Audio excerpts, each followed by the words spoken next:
Students, आज हम class 6 के सिविक्स के फर्स्ट चैप्टर जो हमारी बुक का चैप्टर नंबर 21 है की स्टडी करेंगे, जिसमें यूनिट 5 लॉ एंड ऑर्डर के बारे में बताया गया है, जिसका मीन होता है कानून और आदेश।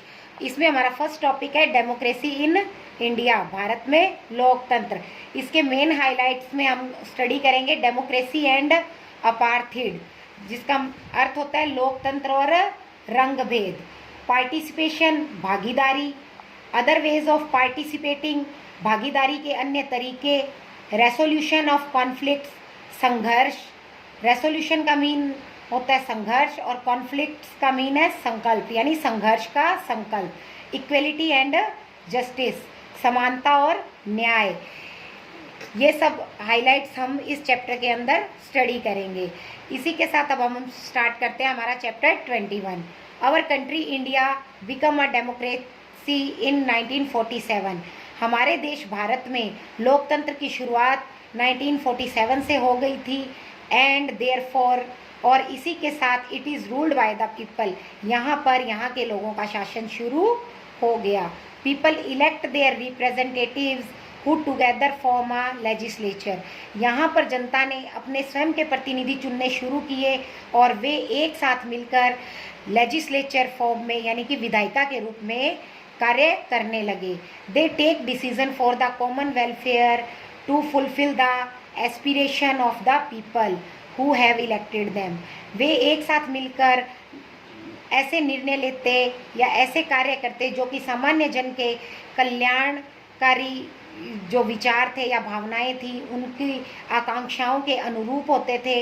क्योंकि जो जनप्रतिनिधि थे वो जनता के द्वारा चुने जाते थे, तो वे जनता की इच्छा के अनुसार ही कार्य करते थे। Every Indian citizen has the right to voice their opinions and views freely about the policies of the government. प्रत्येक भारतीय नागरिक को यह अधिकार दिया गया है कि वह अपने विचार और जो उसके विचार हैं या जो उसकी भावनाएं हैं वह व्यक्त कर सकता है। सरकार की जो नीतियां हैं उनके समक्ष, सरकारी जो नीतियां हैं उनके रूप में। A government formed and working by the above democratic methods. हमारी जो सरकार है वह जो ऊपर हमने अभी तक डेमोक्रेटिक लोकतांत्रिक व्यवस्था के बारे में अध्ययन किया उसी प्रक्रिया के रूप में कार्य करती है। इसीलिए इसे डेमोक्रेटिक गवर्नमेंट या लोकतांत्रिक सरकार के रूप में जाना जाता है। Note at this level we have not divide the 3 organs of the state legislature, executive and judiciary. यहाँ पर हम सरकार को 3 भागों में डिवाइड नहीं कर रहे हैं, क्योंकि सरकार के मुख्य 3 अंग होते हैं, विधायिका, कार्यपालिका और न्यायपालिका। और जो लोकतंत्र है वो इन्हीं 3 चीज़ों से मिलकर बना है। डेमोक्रेटिक गवर्नमेंट जो होती है वो लेजिस्लेचर, एग्जीक्यूटिव और जुडिशरी से मिलकर बनती है, लेकिन यह जो है लोकतंत्र का प्रारंभिक लेवल होने के कारण यहाँ पर इसे 3 भागों में डिवाइड नहीं किया गया है। फिर आता है डेमोक्रेसी एंड अपार्थीड्स, लोकतंत्र और रंग भेद। रंग भेद एक ऐसी नीति है जो कि लोगों में कलर को लेकर भेद किया जाता है, काले और गोरे का भेद रंग भेद की नीति में आता है। यह सबसे पहले साउथ अफ्रीका में सामने आया था। Democracy is based on equality, लोकतंत्र समानता पर आधारित है। Apartheid means separation and discrimination on the basis of race. Apartheid रंग भेद का अर्थ है अलग थलग और भेदभाव, किसके आधार पर? रंग के आधार पर। फॉर एग्जाम्पल साउथ अफ्रीका, इसका उदाहरण है South Africa. Before 1994 South Africa में 1994 से पहले, मतलब 1994 से पहले was governed by the apartheid laws. वहाँ पर जो सरकार शासन करती थी वह रंग भेद नीति के आधार पर कानून बने हुए थे, उनके अनुसार शासन करती थी। इन द 17th सेंचुरी, और 17वीं शताब्दी में English and Dutch colonies has settled in the South Africa. अंग्रेजी और डच उपनिवेश साउथ अफ्रीका में स्थापित हुए। And their descendants introduce the system of apartheid to maintain white supremacy. और उन्होंने अपनी नीतियाँ ऐसी बना ली या उसको इस तरीके से प्रस्तुत किया कि वहाँ पर उन्होंने रंग भेद को ही मतलब शासन का मुख्य अंग बना दिया और वहाँ पर वाइट सुपरमेसी स्थापित हो गई। इंग्लिश और डच कॉलोनीज मतलब उपनिवेश जब वहाँ पर स्थापित हुए तो जो साउथ अफ्रीका में उनके वंशज या उनकी जो आगे आने वाली संतानें थी वो मतलब वहाँ पर वाइट जो गोरे लोगों की जो सरकार थी या वाइट सुपरमेसी के अकॉर्डिंग मतलब वो इंट्रोड्यूस हुए। वहाँ पर कुल मिलाकर गोरे लोगों की सरकार स्थापित हो गई। Under this system all south Africans were separated into one of these categories. इस व्यवस्था के तहत जो सभी साउथ अफ्रीकन लोग थे वे मतलब अलग अलग कैटेगरी में बांट दिए गए। फर्स्ट में थे वाइट जिसमें इंग्लिश और डच लोग आते थे और ब्लैक जो थे उन्हें अफ्रीकन नाम दिया गया। Indian and coloured including people from Asia और those born from parents of different races. भारतीय और कलर्ड जैसे भारतीय या फिर जो अफ्रीकन लोग थे जिनके अलग अलग कलर थे यानी जिसमें एशिया को शामिल किया गया है या जो मतलब अलग अलग कलर के लोगों से उत्पन्न होने वाले संतति थी वह साउथ अफ्रीका में दिखाई दी उस समय। The black people belong to South Africa. जो काले लोग थे और साउथ अफ्रीका से मतलब बिलोंग करते थे या जुड़े हुए थे। White came there to settle and Indians came as labourers and traders. White यहाँ पर आकर सेटल हुए और शासन करने लगे और भारतीय जो वहाँ पर आए या वहाँ से आए वे श्रमिक और व्यापारी के रूप में स्थापित हुए।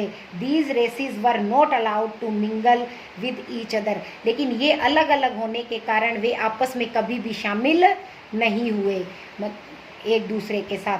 To live near each other और even to use common facilities. वे एक दूसरे के आसपास जरूर रहते थे और सामान्य जो सुविधाएं थीं वो उपयोग में लेते थे। हॉस्पिटल्स वर सेपरेट और उनके लिए जो कॉमन फैसिलिटीज़ थी वे भी अलग अलग बना दी गई। जैसे हॉस्पिटल्स भी अलग बनाए गए। N ambulance for white people was well equipped while one for black people was not. जैसे कि एक गोरे व्यक्ति के लिए हॉस्पिटल जाने के लिए अगर एम्बुलेंस आएगी तो वह पूरी सुविधा से युक्त होगी, जबकि वही अगर ब्लैक व्यक्ति को या काले व्यक्ति को लेके जाना है तो ऐसा नहीं होगा। Even the bus stops were different for black and white people. यहाँ तक कि जो बस स्टॉप वगैरह थे या जो भी जनरल सुविधाएं थी जैसे स्कूल्स हैं या कहीं मार्केट आने जाने की जगह पार्किंग वगैरह हर जगह मतलब गोरे लोगों के लिए अलग और काले लोगों के लिए अलग व्यवस्था की गई थी। The people white people lived on the best land in the country while not whites had to live on the most available land। जैसे कि जो गोरे लोग थे वो इस हमारे देश की मतलब जो अच्छी भूमि थी बेस्ट भूमि थी उस पर निवास करते थे। वहीं पर जिनका कलर वाइट नहीं था वे मतलब रोस्ट या मतलब बंजर भूमि या इस तरह की जो बेकार भूमि थी वह उनके हिस्से में आई। Blacks and coloured people were not considered to be equal to whites.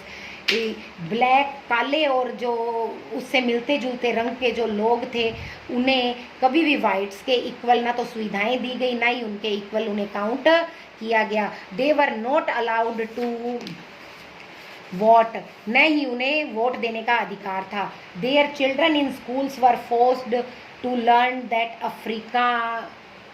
Africans language. उनके बच्चे जो स्कूल में थे उन पर दबाव बनाया जाता था कि वे अफ्रीकन्स भाषा सीखें। A language similar to Dutch language that the white spoke. यह एक ऐसी भाषा थी जो डच भाषा से मिलती जुलती थी और वाइट जो गोरे लोग थे वो उसे बोलते थे। They wanted to learn their own language. वे नहीं चाहते थे कि वाइट लोगों के बोलने वाली भाषा वे लोग सीखें, वे चाहते थे कि वे अपनी खुद की भाषा सीखें जैसे Zulu. So they took out a rally in protest on 30 April 1976 in southwestern township Soweto of the blacks। और इसीलिए उन्होंने क्या किया इसके विरोध में 30 अप्रैल 1976 में दक्षिणी पश्चिमी अफ्रीका के जो कस्बे थे स्वेटो, वहाँ पर ब्लैक्स ने एक रैली निकाली इन सब का विरोध करने के लिए, जिससे कि उन्हें भी जो गोरे लोगों को मिलने वाले अधिकार हैं या बोलने वाली भाषा है वो मतलब सीखने का अधिकार दिया जाए। The South African police beat up to protesters mercilessly and shot at them. और यहीं पर जो साउथ अफ्रीकन पुलिस थी वो क्या किया, जो प्रोटेस्टर्स थे मतलब विरोध करने वाले थे, जो रैली में शामिल हुए थे, उन्हें मतलब शूट करना शुरू कर दिया। हेक्टर नोडलोव a student was killed by the bullets. Hector नोडलोव जो कि एक विद्यार्थी था, स्टूडेंट्स था, वो इन बुलेट्स से मारा गया। The African National Congress and their famous leader Nelson Mandela struggled peacefully for the rights of the black and the coloured people.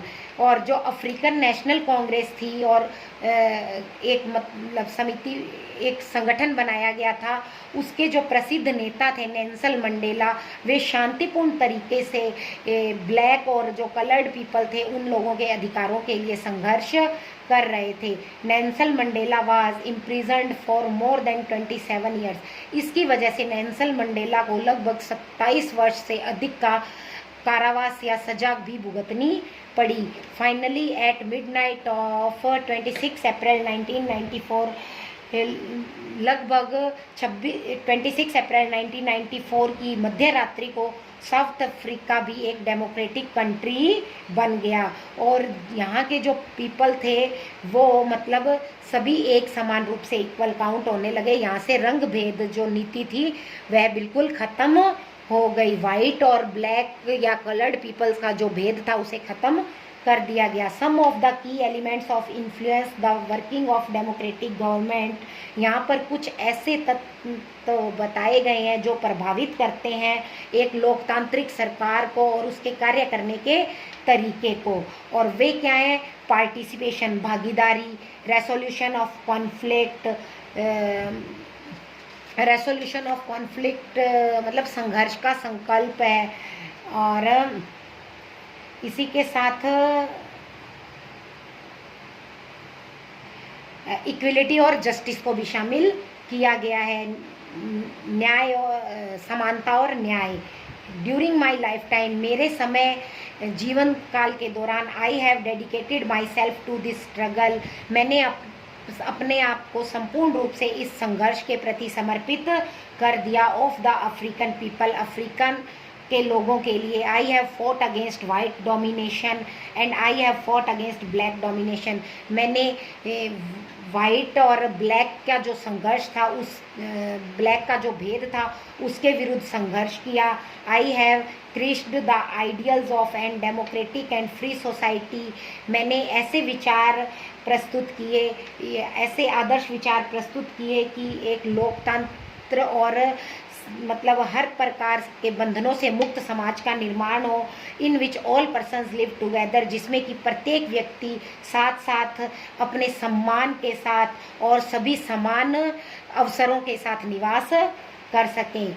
यह कहना है नेल्सन मंडेला का। उन्होंने अपनी autobiography Long Walk to Freedom जो लिखी थी, अपनी जीवन गाथा, उसमें उन्होंने अपने ये विचार प्रकट किए हैं। फिर है पार्टिसिपेशन, भागीदारी। People make the decision for their welfare in a democracy. लोग अपने खुद के निर्णय अपने कल्याण के लिए बनाते हैं और लेते हैं। किसमें? लोकतंत्र में। But how do they do it? लेकिन वे ऐसा किस प्रकार करते हैं और कर सकते हैं? थ्रू वोटिंग, वोटिंग के द्वारा। In regular elections people elect leaders to represent them.